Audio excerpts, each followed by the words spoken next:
کیا ایک مسلم ڈاکٹر کے لیے یہ جائز تھا کہ اس نے صرف اس لیے علاج سے منع کر دیا کہ مریض کے پاس پیسے نہ تھے، حتیٰ کہ وہ مریض انتقال کر گیا؟ اگر بر وقت علاج ہوتا تو وہ بچ جاتا، ایسے ڈاکٹر پر کیا حکم ہوگا؟ دیکھیں، اس میں بہت لمبا یہ جواب ہے۔ بہرحال تفصیل اس میں یہ ہے کہ بعض اوقات ہم اپنی جہت سے ایک چیز کو دیکھ رہے ہوتے ہیں، لیکن سامنے والے کے نہ تو مجبوری سمجھتے ہیں، نہ اس کے بعد جو وہ بعد میں بھگتتا رہے گا۔ ہم تو اپنے مریض کو کروا کے نکل جائیں گے، وہ جو حالات فیس کرتا رہے گا وہ ہمارے پیش نظر نہیں ہوتے، اور جب ہماری مرضی کے مطابق کوئی چیز نہیں ملتی تو ہر شخص گندا ہے اور خراب ہے۔ مثال کے طور پر اگر ڈاکٹر کوئی بڑے ہاسپٹل کو جوائن کیے ہوئے ہے اور وہاں ان کو پرمیشن ہی نہیں ہے کہ آپ کسی مریض کو لے سکتے ہیں یہاں پر، اور وہاں کے رولز اور ریگولیشن فالو کرنا اس ڈاکٹر کے لیے لازم ہے، تو وہاں کے رولز کو بریک نہیں کر سکتا ہے۔ جیسے یونیورسٹی کے پروفیسر کے یونیورسٹی کے قوانین کے خلاف چلے گا، کیا عدالت کے اندر جو لوگ موجود ہوتے ہیں وہ عدالت کے یا ملکی قوانین کے خلاف چلیں گے؟ پولیٹیشنز کیا اسی طریقے سے کرنا ان کے لیے روا ہو جائے گا؟ ایسا نہیں ہوتا، ان کو فالو کرنا پڑتا ہے۔ اگر یہاں پر وہاں پر یہ قانون ہاسپٹل نے بنایا ہے، وہ ڈاکٹر نے نہیں بنایا ہوتا کہ آپ کو پہلے تمام کچھ ریکوائرمنٹس پوری کرنی ہے۔ ہاں ایمرجنسی کے اندر ہو تو اس کو رکھتے ہیں اور عموماً رکھتے ہیں، لیکن پرائیویٹ ہاسپٹلس کے اندر غالباً نہیں رکھتے ہیں، اور اس کی وجہ بھی آپ کو میں عرض کرتا ہوں۔ تو اس وجہ سے اگر رولز ریگولیشن فالو کر رہا ہے اور اس کے علاوہ اس کے پاس کوئی قدرت و اختیار نہیں ہے تو وہ معذور تصور کیا جائے گا۔ معذرت کے ساتھ میرا بھی رشتہ دار ہو سکتا ہے، لیکن بہرحال وہ مجبور ہے۔ اور دوسری بات یہ ہے کہ اگر وہ فرض کر لیں رولز ریگولیشن کو کراس کر کے، یا ویسے بھی وہ چلیں آپ کے مریض کو رکھ لیتا ہے، آپ پیسے نہیں دے رہے، اس نے کر دیا سب کچھ، اس کے بعد کیا ہوگا؟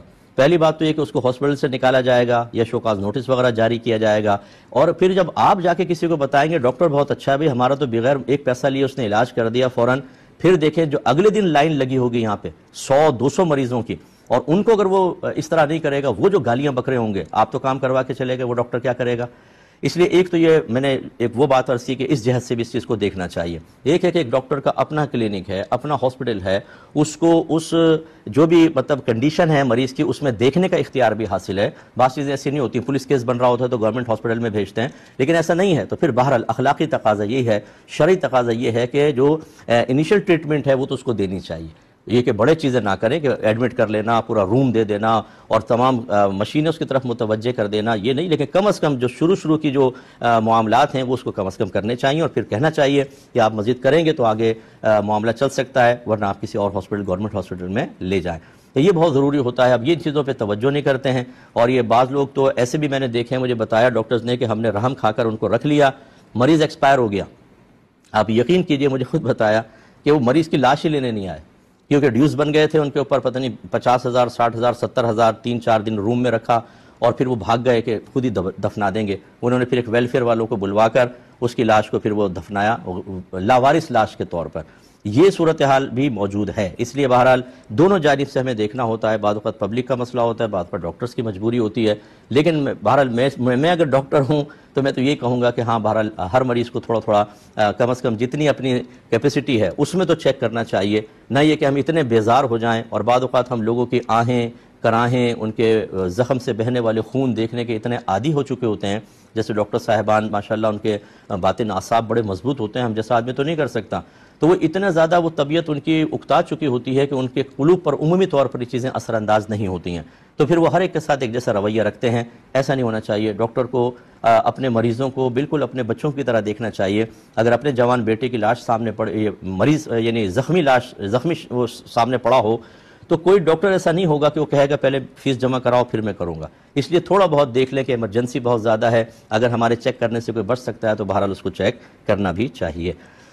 تھا کہ کسی شخص کا انتقال ہوا، اس کے بچوں نے، وہ شہر میں تھے، وہ گاؤں سے، ان کا آبائی گاؤں بھی ہے، تو بچوں نے وہی جب انتقال ہوا تو غسل وغیرہ دے کر قریبی قبرستان میں دفن کر دیا۔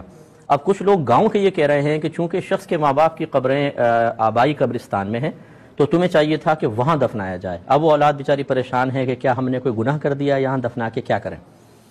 دیکھیں مسئلہ یہ ہے، آبائی گاؤں، آبائی مطلب شہر، اس کا دفنانے سے کوئی تعلق نہیں ہے۔ دوسری بات یہ ہے کہ اگر آپ یہ سمجھتے ہیں کہ وہاں دفنائیں گے تو قبریں قریب قریب ہوں گی تو شاید موقع ملے گا نکل کے مل لیں گے کہ بھئی کیا حال چال ہے، اور اگر یہاں دفنایا اور وہ سینکڑوں میل دور ہیں تو وہ کھڑا ہو کے دیکھتے رہے گا تو وہ تو بہت دور ہے، میں کیسے سفر کروں؟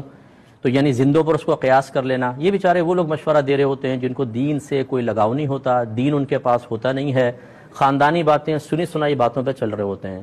اب ہم آپ کو دین بیان کرتے ہیں، دین یہ ہے کہ جب انسان کا انتقال ہو تو اس کو غسل اور کفن وغیرہ کرنے میں تیزی کی جائے۔ صحیح حدیثوں سے ثابت ہے مسجد کی صفائی کرنے والا، ایک روایت میں مرد کا ذکر ہے، ایک روایت میں عورت کا ذکر ہے، ان کا رات میں انتقال ہوا، رات میں کفن دفن کر دیا گیا، صبح نبی کریم صلی اللہ علیہ وسلم کو پتہ چلا تو آپ نے فرمایا مجھے بتا دینا چاہیے تھا، پھر آپ ان کی قبر پہ تشریف لے گئے اور ان مسجد کی خدمت کے سلسلے میں ان کو کئی اعزازات سے نوازا۔ اسی طریقے سے عمر فاروق رضی اللہ تعالیٰ عنہ کے دور میں مشہور واقعہ ہے کہ وہ ایک عبادت گزار نوجوان کا رات میں انتقال ہوا اور رات میں اس کو دفنا دیا گیا۔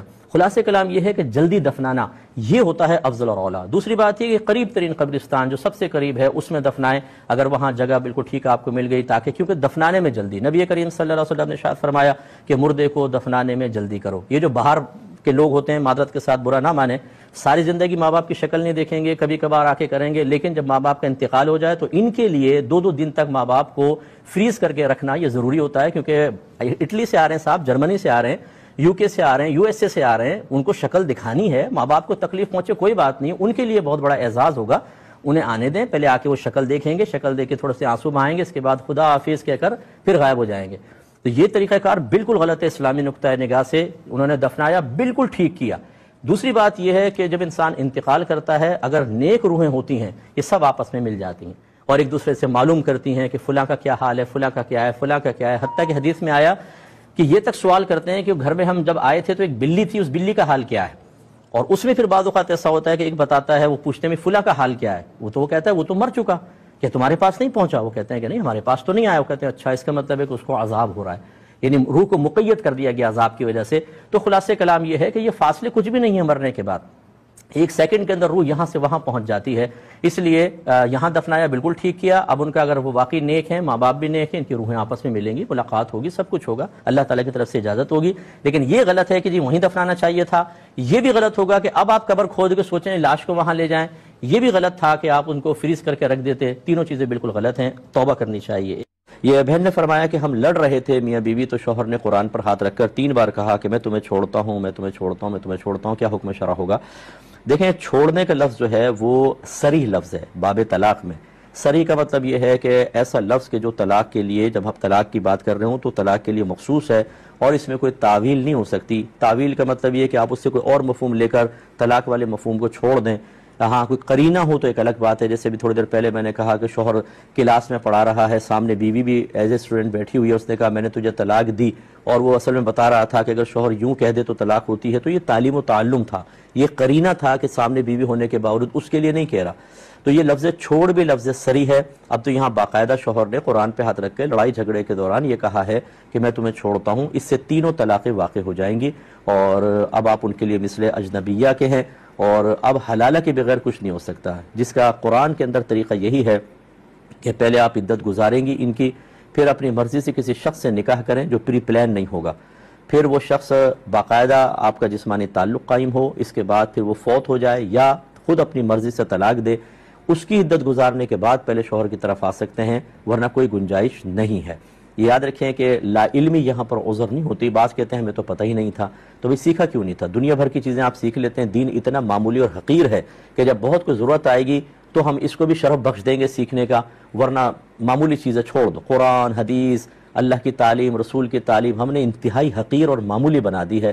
اپنے بچوں کو دنیاوی تعلیم تو ایسا ہم سکھاتے ہیں کیونکہ اس کا دنیاوی عارضی فیوچر اس کے ساتھ وابستہ ہوتا ہے کہ اس میں کوئی کوتاہی نہیں ہوتی، صبح صبح اٹھنا پڑے، بچوں کو اسکول چھوڑنا پڑے، ہم کرتے ہیں، بھاری بھاری فیسیں دینی پڑیں، کوئی مسئلہ نہیں ہے، ٹیچرز ڈانٹیں ڈپٹیں ماریں سب برداشت کر لیں گے، لیکن دین سیکھنے کا بالکل ہوش نہیں، جس پر اخروی پورا فیوچر اس پر وابستہ ہے۔ بچہ اکیلا قبر میں جائے گا، میدان محشر میں انجام بھگتے گا، اللہ ناراض ہوا، خدا نہ کرے دوزخ میں چلا گیا، وہ سب اس کے ساتھ وابستہ ہیں، لیکن نہیں، اس کا نتیجہ نکلتا ہے کہ پہلے دین نہیں سیکھا ہوتا، اب جوش میں آ کے قرآن اٹھا لیا۔ بعض یہ بھی کہتے ہیں جی میں تو غصے میں کہا تھا، تو بھائی پیار میں طلاق کون دیتا ہے بھائی جان؟ اور آپ نے پہلے کیوں نہیں سیکھا کہ غصے میں طلاق بھی طلاق ہی ہوتی ہے؟ کس نے کہا کہ غصے میں طلاق نہیں ہوتی؟ تو لہٰذا اب یہ سانحہ ہوا، ہمیں خود تکلیف ہوتی ہے، یقین کریں ایسا لگتا ہے جیسے گھر کی کسی بچی کے ساتھ معاملہ ہو۔ اور میں تمام دیکھنے والی اگر بچیاں بھی دیکھ رہی ہیں تو میں گزارش کرتا ہوں، پہلے لفظ دیکھیں، انہوں نے کہا ہم لڑ رہے تھے، خدا رہا لڑائی جھگڑا ختم کرے۔ اب کہاں گیا آپ کا لڑائی جھگڑا؟ اب کہاں گیا آپ کا غصہ؟ اب کیوں سرنڈر کر دیا؟ یہ ایسے ہوتا ہے۔ ایک بہن نے کہا کہ میں نے شوہر سے کہا مجھے طلاق دے دو، طلاق دے دو، وہ نہیں دے رہا تھا، میں اس پہ پیچھے پڑ گئی، اس نے مجھے 1 طلاق دی، میں نے کہا نہیں دوسری بھی دو، اس نے دوسری دی، میں نے کہا نہیں تیسری بھی دو، اس نے تیسری دی، میں بے ہوش ہو کے گر گئی۔ آپ اندازہ کریں کہ کتنا معصومانہ حرکت ہے کہ پہلے اس کی گردن دبا کے منہ سے طلاقیں نکلوا لی اور پھر بے ہوش ہو کے گر گئیں جی 3 طلاقیں دے دیں. یہ ہماری بہنوں کا حال ہے کہ یہ بالکل نہیں سمجھتی. تو یہ جب اب یہ سانحہ ہو گیا ہے نا, اتنی زندگی ڈسٹرب ہوتی ہے دونوں خاندانوں کی, صرف میاں بیوی کی نہیں ہوتی, ان کے بھائی بہن, ان کے پیرنٹس کی زندگیاں, اگر بچے ہوتے ہیں وہ ڈسٹرب, لڑتے ہوئے نہیں سوچتے, بالکل خوخار بلوں کی طرح حملہ کر رہے ہوتے ہیں اور بعد میں سب جھاگ کی طرح بیٹھ جاتا ہے. پہلے شکل سے نفرت تھی, اب کہتے ہیں تم مجھے یاد آ رہی ہو, بیوی کہتی ہے مجھے بھی چیزیں یاد آ رہی ہیں, ہمیں کیوں نہیں ملنے دے رہا مذہب اسلام. ارے بھائی مذہب کا کوئی قصور ہے؟ مذہب تو آپ کو قرینہ سلیقہ سکھاتا ہے, پہلے سیکھنا چاہیے تھا. تو بہرحال ہمیں افسوس ہے, لیکن جو حکم ہے وہ آپ کی خدمت میں ذکر کر دیا گیا ہے. ایک بھائی نے کویسچن کیا کہ وہ باہر ہوتے ہیں, ان کی زوجہ یہاں ہوتی ہیں پاکستان میں غالباً, تو یہ دونوں فون پر باتیں کر رہے تھے, تو ایسی کی بات چلی کسی شخص کے بارے میں, تو ان کی زوجہ نے کہا کہ اللہ تعالیٰ اسے عورت بنانا چاہتا تھا لیکن وہ مرد بن گیا, تو یہ کلمہ کفر ہے کہ نہیں, اور ہمیں کیا تجدید ایمان تجدید نکاح کرنا ہوگا, اور کرنا ہوگا تو طریقہ کیا ہے؟ میں باہر ہوں, بیوی یہاں ہے. تو بالکل دیکھیں یہ کلمہ کفر ہے, کیونکہ اللہ تعالیٰ تو بنانا چاہتا تھا عورت, اس کا مطلب ہے کہ اللہ کی مشیت, اللہ کے ارادے کے باوجود وہ مرد بن گیا. تو اس کا مطلب یہ ہے کوئی ایسی طاقتور اور معاذ اللہ ثم معاذ اللہ ہستی موجود ہے جو اللہ سے زیادہ طاقت رکھتی ہے کہ اس نے اللہ کے ارادے کو بدل دیا. اللہ عورت بنانا چاہتا تھا, اس نے مرد بنا دیا. تو یہ ایک اور الہ کا گویا تصور اور اللہ تعالیٰ کو اس کے سامنے کمزور ظاہر کرنا یہ ہو رہا ہے. چاہے لاکھ آدمی کہے کہ میرا تو یہ قصد و ارادہ نہیں تھا, تو نتیجہ اور معال پہ توجہ کیوں نہیں کی کہ کیا نتیجہ نکلنے والا ہے. اس قسم کی باتیں عورتیں بہت زیادہ کرتی ہیں اور یہ کلمہ کفر ہے. بالکل آپ دونوں کو تجدید ایمان تجدید نکاح کرنا واجب ہے. اور اس کا طریقہ یہ ہوگا, تجدید ایمان تو آپ گھر پہ بیٹھ کے علیحدہ بھی کر سکتے ہیں کہ اللہ تعالیٰ مجھ سے جو کلمہ کفر زبان سے نکلا, اور شوہر اس طرح کہے کہ جو میں نے کلمہ کفر سنا اور فوری طور پہ میں نے بیوی کو ٹوکا نہیں, اس کو تجدید ایمان نہیں کروائی, اتنا میں نے ٹائم گزارا, اللہ تعالیٰ میں اس پہ معافی چاہتا ہوں اور آئندہ احتیاط کا ارادہ رکھتا ہوں اور احتیاطاً تجدید ایمان کرتا ہوں, اور دوسرا کلمہ پڑھ لیں تو انشاءاللہ دوبارہ صاحب ایمان ہوں گے. اور تجدید نکاح کا طریقہ یہ ہے کہ یا تو زوجہ فون پر, جیسے آپ اگر جرمنی میں ہیں تو فون پر کسی کو وکیل بنا دیں جو آپ کے قریب رہتا ہو, شوہر کے قریب رہتا ہو, کہ میں آپ کو اختیار دیتی ہوں. وکیل بنانے کا مطلب کیا ہے؟ ان الفاظ میں کہ میں آپ کو اختیار دیتی ہوں کہ آپ میرا نکاح فلاں بن فلاں سے کر دیں, اس میں شوہر کا نام ان کے والد کا نام لے دیں, وہ وکیل ہو گیا. اب وہ وکیل شوہر کے پاس آئے اور 2 گواہ جو ہوں گے, 2 مرد یا 1 مرد 2 عورتیں, وہ اس مجلس محفل میں ہوں, اور یہ وکیل کہے کہ میں اپنی موکلہ, وہ لڑکی کا نام لے, فلانہ بنت فلاں کا نکاح آپ کے ساتھ کرتا ہوں, آپ نے قبول کیا, یہ کہے میں نے قبول کیا, ہو جائے گا. یہی ریورس بھی ہو سکتا ہے کہ شوہر یہاں پر پاکستان میں کسی کو وکیل بنائے اور وہ وکیل 2 گواہوں کی موجودگی میں شوہر کی طرف سے ایجاب کرے یا الفاظ ادا کرے اور بیوی سے قبول کروا لے, نکاح ہو جائے گا. یہ تو ہے مسئلے کا حل. سوال یہ پیدا ہوتا ہے کہ یہ تو آپ کے سامنے زوجہ نے کلمہ کفر نکالا اور آپ مطلع ہو گئے تو تجدید ایمان کر لیا. جب انسان کے پاس علم نہیں ہوتا, وہ شرعی قیودات اور لیمیٹیشنز کو نہیں جانتا, تو آپ کے پیٹھ پیچھے یہ عورت کتنی مرتبہ کلمہ کفر کہتی ہوں گی, اس کا کیا ہوگا؟ ایسا نہ ہو کہ خدا نہ خواستہ کوئی ایسا بڑا کفر کر دیں کہ مرتدہ ہو جائیں اور آپ کا نکاح بریک ہو جائے, پتہ ہی نہ ہو, آپ آپس میں خدا نہ خواستہ زنا کرتے رہیں, یا میدان معاشر میں جا کے آپ کو پتہ چلے کہ یہ تو آپ کی زوجہ رہی نہیں تھی کیونکہ نکاح تو ختم ہو گیا تھا. اس لیے خدا را میں بار بار گزارش کرتا ہوں, میرے یوٹیوب پہ بیانات دیکھ لیں, ان کا مال اور نتیجہ صرف یہ ہے, علم علم علم. جہالت کو ختم کریں, جہالت کو ختم کریں, جہالت کو ختم کریں. اور میں آپ سب سے گزارش کرتا ہوں کہ خدا را اللہ کو بھی اہمیت دیں, اس کے رسول کو اہمیت دیں, قرآن کو اہمیت دیں, اسلام کو اہمیت دیں. ان چاروں کی وہ اہمیت ہماری نگاہوں میں نہیں ہے جو ہونی چاہیے, چاہے آپ لاکھ قسمیں کھائیں. وجہ اس کی یہ ہے کہ ماں باپ کچھ کہیں, بیوی بچے کہیں تو ان کے لیے تو جانیں قربان ہوتی ہیں, اللہ اس کے رسول کہیں تو ہم کوئی پرواہ نہیں کرتے. اللہ تعالیٰ نے فرمایا فَاسْأَلُوا أَهْلَ الذِّكْرِ إِن كُنتُمْ لَا تَعْلَمُونَ, اگر تم نہیں جانتے اہل علم سے پوچھو. اطیعوا اللہ واطیعوا الرسول وَأُولِي الْأَمْرِ مِنْكُمْ, اللہ کا حکم مانو, اس کے رسول کا حکم مانو, اور ان کا جو تمہیں حکم والے ہیں, یعنی مفتیان کرام, علماء کرام, جو تمہیں دین سکھاتے ہیں, تربیت کرتے ہیں. اور نبی کریم نے ارشاد فرمایا کہ طلب العلم فریضۃ علی کل مسلم, علم کا حاصل کرنا ہر عاقل بالغ مسلمان مرد و عورت پر لازم ہے. لیکن ہم بالکل نہیں سنتے, نہ ہم قرآن پڑھتے ہیں, نہ ہم اسلام کو سیکھنے کے لیے تیار ہیں. تو پھر کس لیے آئے تھے ہم دنیا کے اندر؟ ذرا سوچئے نا. پھر ہم میں اور عام مخلوق میں, جس کو ہم ارذل مخلوق کہتے ہیں, جس کو ہم جانوروں سے تعبیر کرتے ہیں, ان کے مقاصد زندگی میں کوئی بڑا فرق نہیں ہے. وہ بھی پیدا ہوتے ہیں, توالد و تناسل ہوتا ہے, بچے پیدا ہوئے, کھایا پیا, سائے میں بیٹھ گئے, دھوپ سے بچے, بارش سے بچے, مر گئے.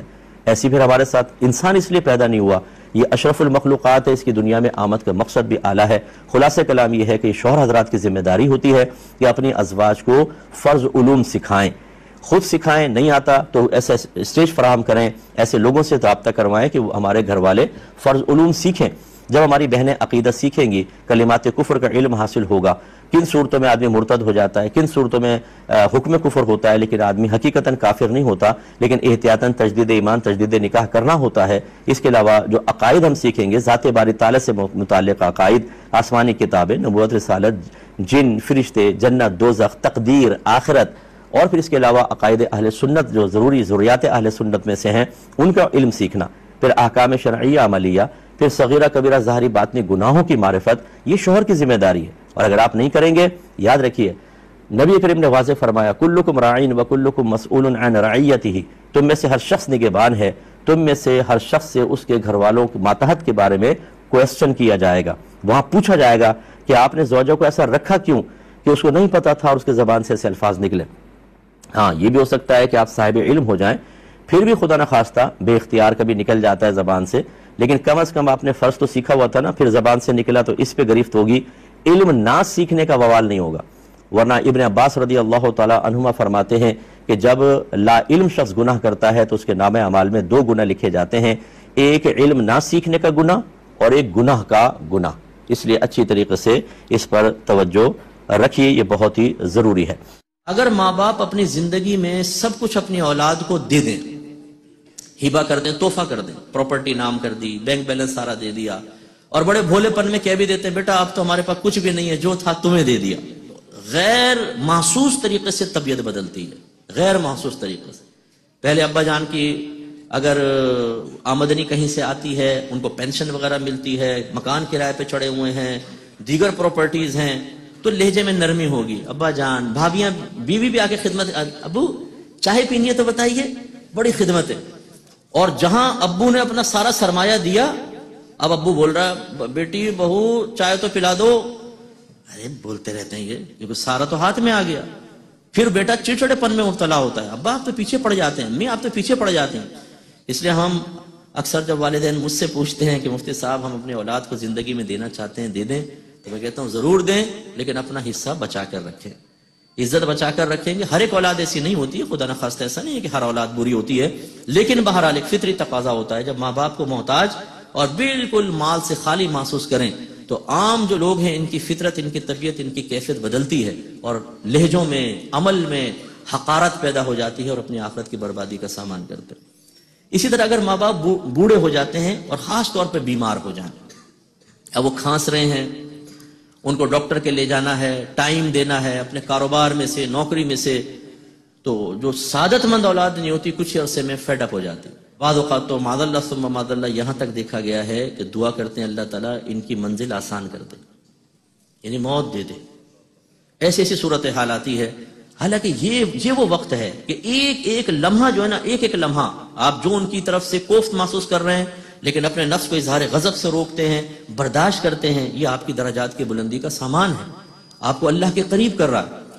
اس کو تو ہمیں وسیلہ بنانا چاہیے اپنے اللہ تعالیٰ کی بارگاہ میں قریب ہونے کا۔ میرے آقا صلی اللہ علیہ وسلم فرماتے ہیں کہ 3 دوست تھے بنی اسرائیل کے، وہ کہیں سفر پہ روانہ ہوئے تو بارش شروع ہو گئی، ایک غار میں گھس گئے۔ اچانک وہ غار ایک بڑی چٹان تھی، غار کے دروازے کے آ کے گر گئی، اب وہ اندر پھنس گئے۔ تو ان میں سے ایک نے دوستوں سے کہا کہ یار ایسا کرتے ہیں، ہم کسی ایسے عمل کا اللہ کی بارگاہ میں وسیلہ پیش کرتے ہیں جو ہم نے بڑے اخلاص سے کیا ہو سکتا ہے اللہ تعالیٰ اس کی برکت سے ہمیں نجات دے دے۔ تو 2 نے جو پیش کیا وہ تو کچھ بھی کیا، ایک جو ہے وہ میں آپ کو عرض کرتا ہوں، اس نے کہا کہ یا رب کریم تو جانتا ہے کہ میں شام کو میں بکریاں وغیرہ چراتا تھا اور شام کو دودھ لاتا تھا، پہلے اپنے ماں باپ کو پلاتا پھر اپنی اولاد کو پلایا کرتا تھا، اور ایک دفعہ جب میں آیا مجھے دیر ہوئی تو میرے ماں باپ سو چکے تھے، تو میں دودھ کا پیالہ لے کر ان کے سرانے کھڑا رہا، میری اولاد بلکتی رہی دودھ کے لیے، لیکن میرا ارادہ یہی تھا کہ اٹھیں گے تو پہلے ان کو دودھ پلاؤں گا پھر اپنے بچوں کو، اور میں ساری رات وہ پیالہ لے کر ان کے بستر کے پاس کھڑا رہا۔ صبح جب وہ جاگے تو پہلے ان کو دودھ پلایا پھر اپنے گھر والوں کو دودھ پلایا۔ اگر میری یہ خدمت تیری بارگاہ میں مقبول ہے تو اس چٹان کو ہٹا دے۔ رحمت کونین صلی اللہ علیہ وسلم ارشاد فرماتے ہیں کہ چٹان ایک طرف سرک گئی. پھر باقی دو نے بھی پیش کیے تو پوری سرک گئی تھی. لیکن یہ عمل بہت ہی مقبول عمل ہے کہ انسان اپنے ماں باپ کی طرف سے تکلیفیں برداشت کرے. خاص طور پہ ایسے نوجوان جو یہاں تشریف فرما ہے کہ جو خدا نہ خواستہ اپنے والدین کی عظمت و عزت کو دنیاوی مفادات کے ترازو میں تولتے ہیں.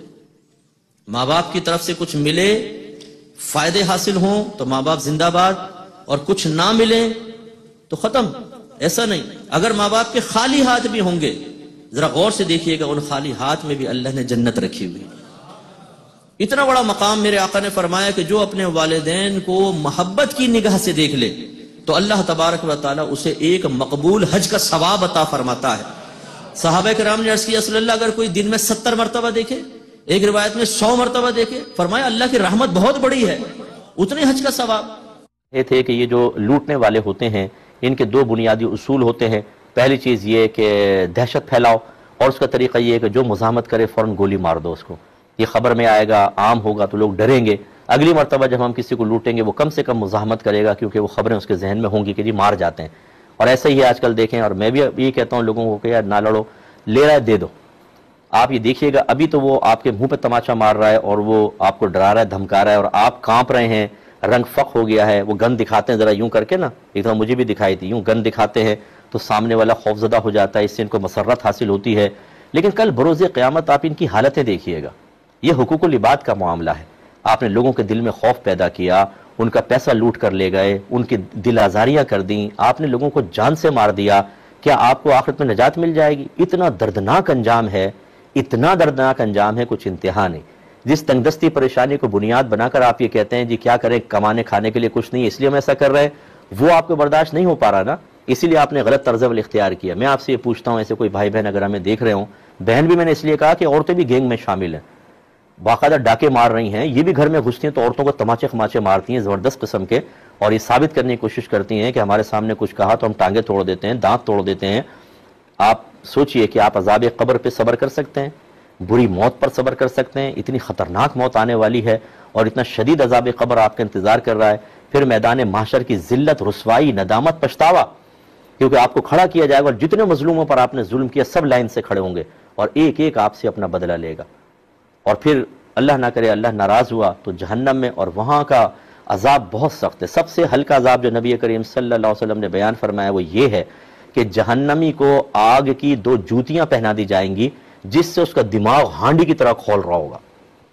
آپ دیکھیں سر میں پین ہو جاتا ہے، بعض اوقات ٹائٹ قسم کا پین ہوتا ہے تو نہ کھانے کو دل چاہتا ہے نہ پینے کو، آدمی سر پکڑ کے بیٹھا ہوتا ہے، تھوڑی آواز بلند ہو تو چڑچڑا پن غالب آ جاتا ہے، یعنی برداشت نہیں ہوتا.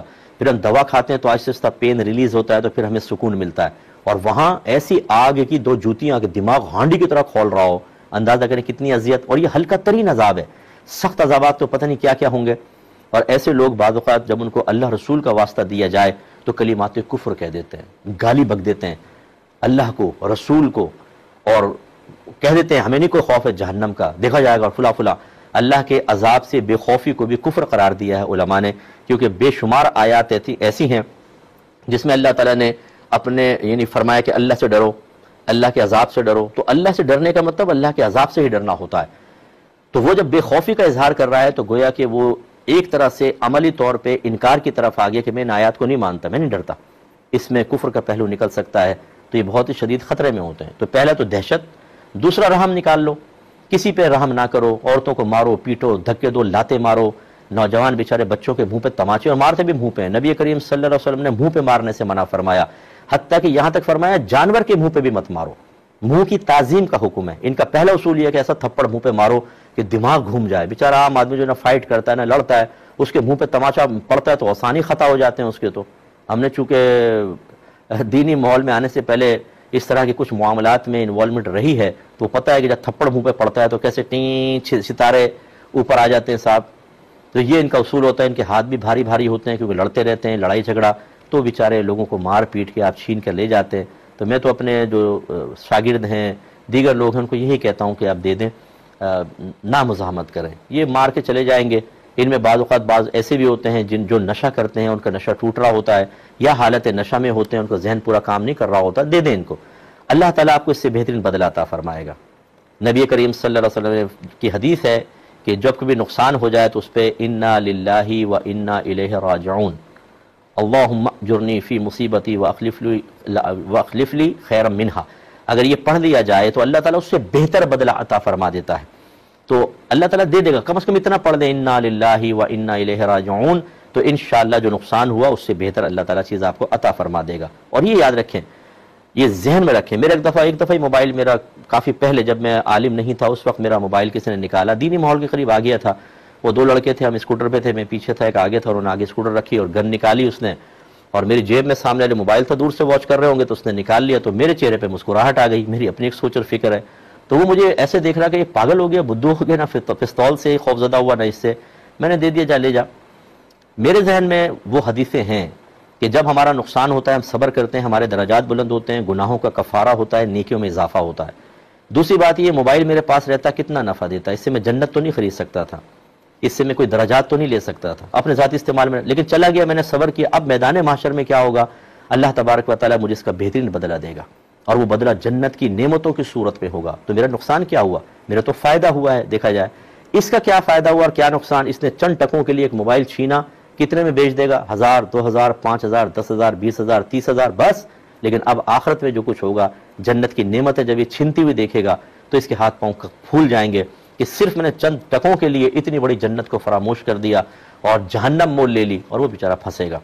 اور یہ لوگ جو آپ کے سامنے اکڑ کر آپ کو خوفزدہ کر رہے ہوتے ہیں، پستولوں کے بٹ آپ کے سر پہ مار رہے ہوتے ہیں، گھوسے مار رہے ہوتے ہیں، تھپڑ مار رہے ہوتے ہیں، اور یہ ثابت کرنے کی کوشش کرتے ہیں کہ ہم نڈر ہیں، بہادر ہیں، حالانکہ بہادر کچھ نہیں ہوتے۔ ایک زوردار آواز کوئی نکال دے تو بھاگ جائیں گے۔ ایک دفعہ میں موبائل پہ گاڑی کی سائڈ میں روک کے بات کر رہا تھا، ایک آگے اس نے ٹک ٹک ٹک کیا اور اشارہ کیا، پستول ہاتھ میں تھی، میں نے یوں اشارہ کیا تھوڑا سا ٹھہرو میں بات کر رہا ہوں، تو پیچھے سے لڑکوں نے شور مچایا تو فوراً بھاگ گیا۔ بھائی بہادر ہو تو کھڑے ہو جاؤ، کھڑے ہو کے کہو مارو ذرا میں دیکھتا ہوں کون، لیکن بہادر وغیرہ ہوتے نہیں، کمزور کے اوپر ظلم کرتے ہیں۔ یاد رکھیے میدان معاشر میں یہ کھڑا ہوگا، اس کی حالت دیکھیے گا آپ ان لوگوں کی، نہ گن ہوگی ہاتھ میں، نہ یہ ہاتھ اٹھا کے مار سکتے ہیں، نہ آپ کو گھور سکتے ہیں، نہ ماں بہن کی گالیاں بک سکتے ہیں۔ اس وقت آپ طاقتور ہوں گے، یہ کمزور ترین ہوں گے۔ اگر کوئی اس پیشے سے وابستہ ہے، کوئی مجھے سن رہا ہو، ویسے تو کیا سنیں گے لیکن سنتے بھی ہیں، ایک دو ڈاکوؤں نے خود توبہ کی ہے، یاد رکھیں۔